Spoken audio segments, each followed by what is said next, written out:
Good morning, everybody. Go ahead and just jump right into my makeup routine. So my face is clean. So I'm going to take this concealer. I'm just going to dab it on any like little problem areas or pimples. Alright, so concealer is done. I'm going to take my powder and put it all over my face. For me, this works to kind of blend together the concealer. Gives me an overall more finished look. I ran out of bronzer and I've been using this as a sort of bronzer and concealer.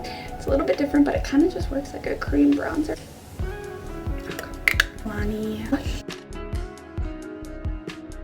Take a little bit of highlighter. Here we go. I'm going to do my brows.